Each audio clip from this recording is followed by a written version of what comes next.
everyone, I'm back with another update. In this episode, I'll cover anti-ice activity and the Marine Corps' 250th anniversary celebration. Of course, I'll end with the noteworthy tidbits. I'd like to start this episode by pointing out I will not be covering the No Kings protests because they were pointless and stupid. President Trump won by both the popular vote and the Electoral College, and if he were truly a king, people wouldn't be allowed to protest. I do want to give them credit, however, because those protests all appeared to be peaceful. Unfortunately, I can't say the same for the anti-ice protests in Portland and the Chicago area, which tend to turn into violent riots once the sun goes down. In Portland, 400 to 500 protesters marched to the ice facility in the early afternoon, chanting "Fuck ICE" and holding a vigil with music and costumed participants. Nothing makes you look more serious than wearing frog and clown costumes, right? What a joke. Within a couple of hours, these psychos turned violent, and federal agents stationed on the roof of the ICE facility had to deploy tear gas, pepper balls, and flashbang grenades as the crowd of rabid rioters blocked the entrance and driveway. The Portland Police Bureau arrested 3 people, 1 for assault and 2 others detained pending investigation. By the evening, federal officers set up tents on the roof for overwatch.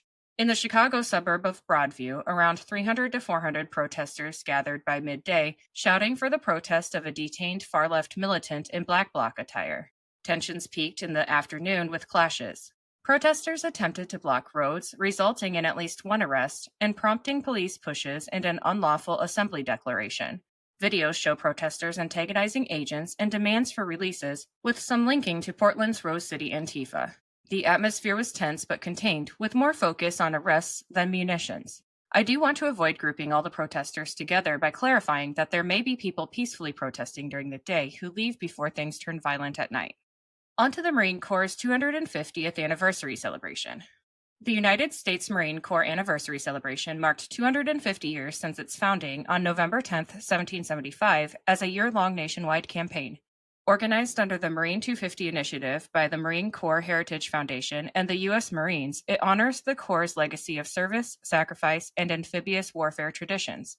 Events span all 50 states, blending historical commemorations, modern demonstrations, community tributes, and family-friendly activities. The theme emphasizes the few and their enduring impact, with a focus on recruitment, veteran recognition, and unity amid America's semi-quincentennial, the 250th anniversary of the Declaration of Independence.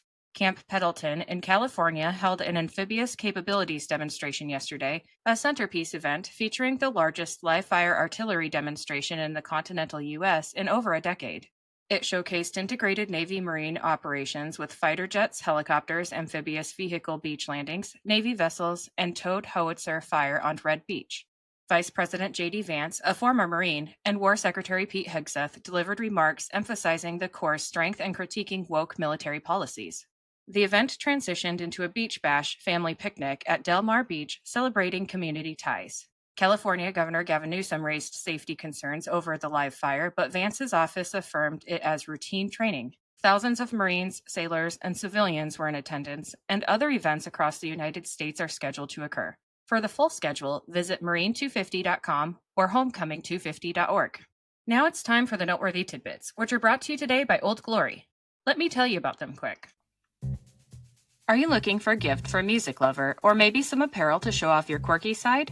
Old Glory has you covered. With over 300,000 officially licensed items covering music, sports, entertainment, and pop culture, you're guaranteed to find the perfect item. They even have seasonal gear. My husband enjoys the Beatles and Led Zeppelin apparel, and I love the Billy Idol apparel. I even found items for my fellow plant enthusiasts. This family-owned superstore is known for their quality and customer service, offers free standard shipping on all orders, and orders are shipped the same day you purchase.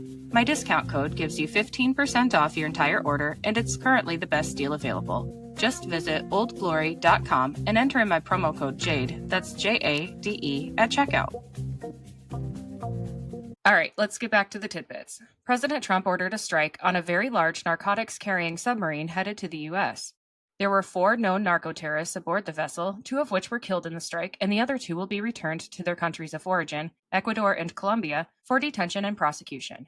No U.S. forces were harmed during the strike. ICE arrested a previously deported child sex predator after a leftist judge released him back into the community in Virginia. He will now be deported again. President Trump said that in response to the government shutdown, the administration will be cutting a $20 billion project that Chuck Schumer fought for 15 years to get. Secretary of State Marco Rubio announced there are credible reports that Hamas is planning attacks on Gazan people, which would violate the ceasefire brought by President Trump. The State Department issued a statement saying this planned attack against Palestinian civilians would constitute a direct and grave violation of the ceasefire agreement and undermine the significant progress achieved through mediation efforts.